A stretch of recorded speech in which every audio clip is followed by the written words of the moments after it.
Good morning. Welcome. Hey guys, can you see me? Can you hear me? I hope you can because it's a very good morning and or good evening wherever you are. Today we will talk about a challenge parents are facing globally. Excessive screen time usage by kids. We will talk about 3 secrets or hacks that can turn around screen time and make it amazing for kids and parents like us. We will discuss about all things that needs to be done urgently and I can help you with it. So remain tuned till the end.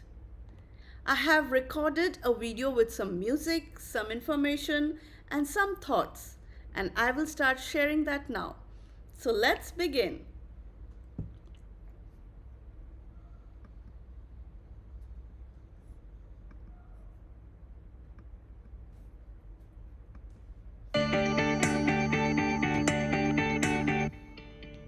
Let's talk now about the topic which most parents seems to struggle with. Screen time. I'm talking about everything here, Smartphones, TVs, tablets, video games, internet, everything which involves screen. Do you know the latest figures for teens? Teens seems to spend an average of 7 hours and 45 minutes in front of screens. Ages between 8 to 12, they are from 4 hours to 45 minutes. And younger than that, more than 3 hours. 7 hours, and that's an average, which means some are consuming more than that, and that too not taking into consideration homework. So what about your kids? When you look at these averages, are your kids below, at the point, or above the average standard? Anyways, what does it mean, and should we be worried? I have tried to do some research and find out what does science say on screen time. American Academic of Pediatrics, they say that less than 1 to 2 hours of screen per day for kids. And for kids under the age of 2, not at all. So why do we do this? Why take such measures? How bad is it? How bad is screen time for us and our kids? Excessive screen time impairs the structure and functioning of the brain. Link between obesity, adolescent depression, anxiety has already been established. So why is screen time so harmful for kids? All these devices and apps are designed to grab our attention and tap directly to our reward system, the dopamine, and give us that instant gratification. Every time we hear the beep of a new message or we hear or watch a funny video or a meme, we get small kicks of dopamine every time we reach a new level of game, defeat an enemy boss, or watch a funny video on YouTube. Dopamine kicks in, and it's all about instant gratification. And that is what is getting our kids addicted. So what do we do? As parents and well-wishers of our kids, we need to stop toxic screen time and addictions. Here are 3 tips that can get you started immediately. So let's quickly delve into 3 secrets to stop toxic screen time. We will be looking at who this training is for. So who is this training for? This training is for busy or working parents who don't have time to constantly keep looking for resources and printables and worksheets to keep their kids busy and engaged meaningfully. It is also for homeschoolers who are also so busy and caught up with so many things to do, running the household, taking care of kids, that they don't have time and feel overwhelmed. This is where this training is going to be useful for you. It is also for kindergarten to grade 12 educators who want to keep things interesting and latest. It is also for caregivers like the nanny or the grandparent who have stepped in to help out and are at their wits' end as to what to do with the kids running around and getting overwhelmed.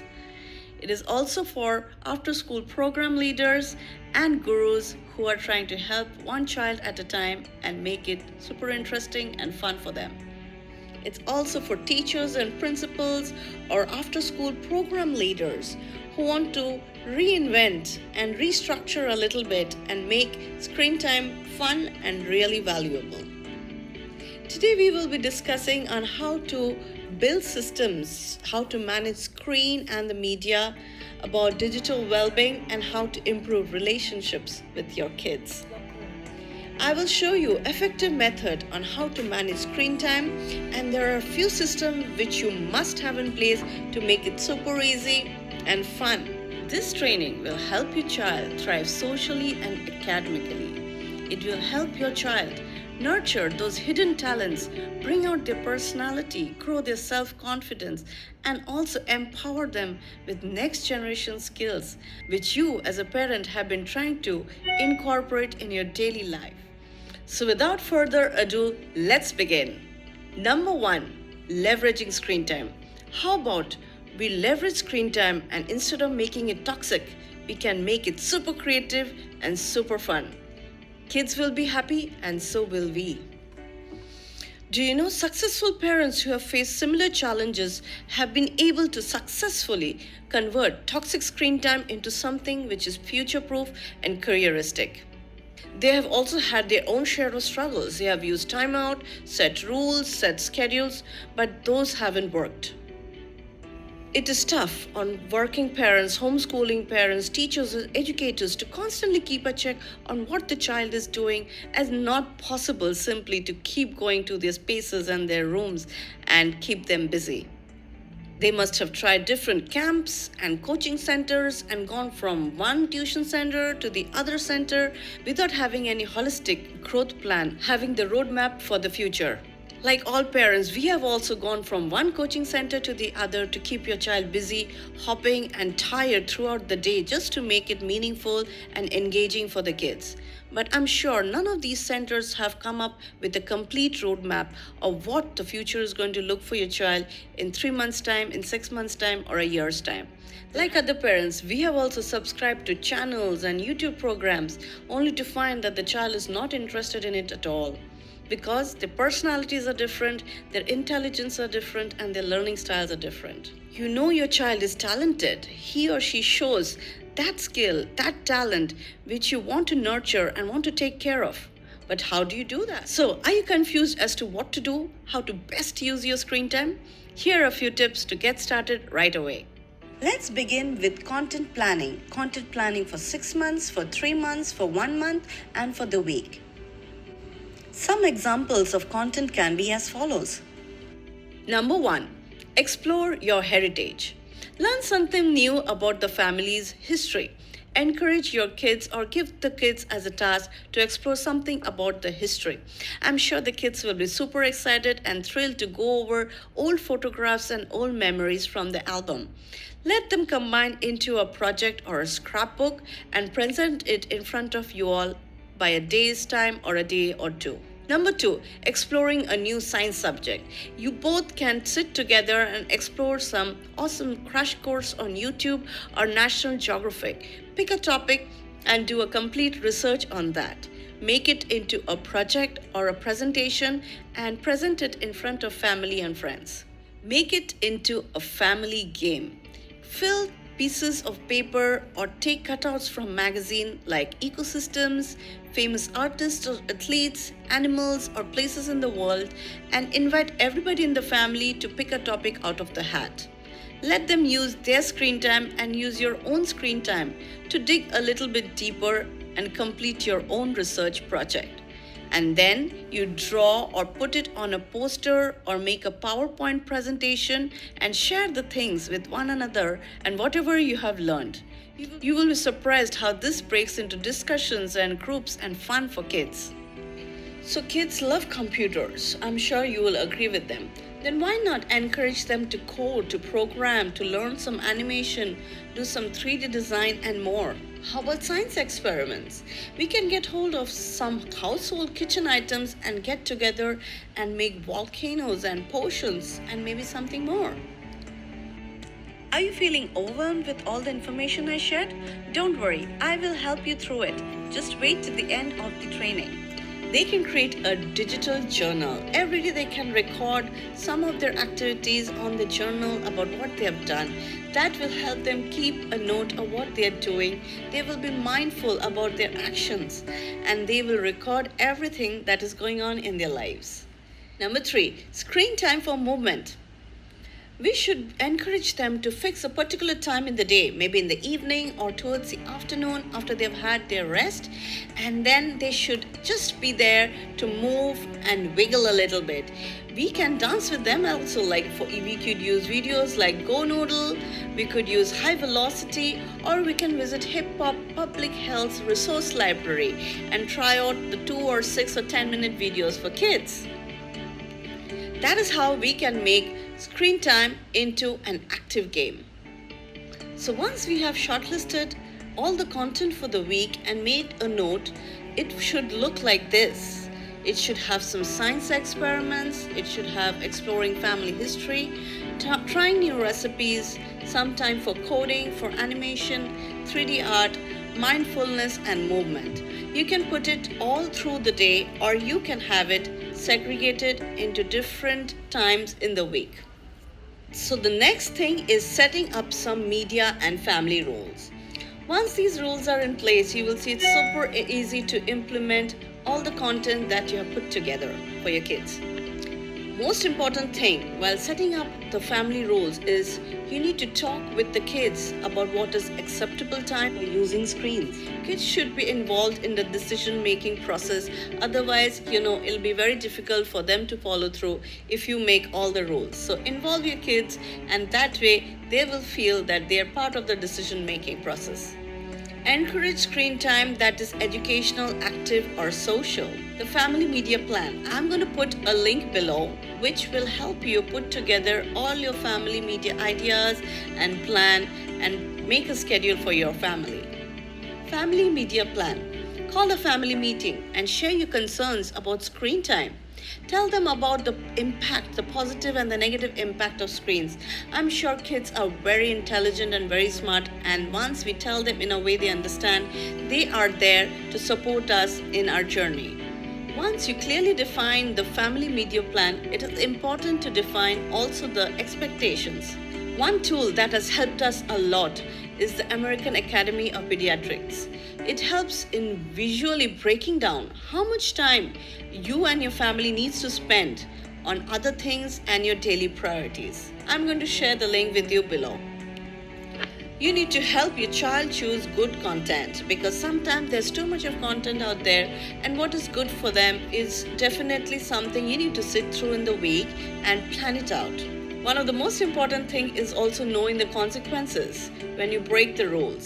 There should be also consequences if the rules are broken. Something like no more TV or no more iPad for a day, or helping out with some chores can be some of the consequences when they break the rules. So those can be some of the consequences for breaking the rules. Make sure you have your child's confidence while also planning the consequences so that they are aware what happens when they break the rules. Bringing your child, having a discussion with your child is very important and essential for the success of this family media plan.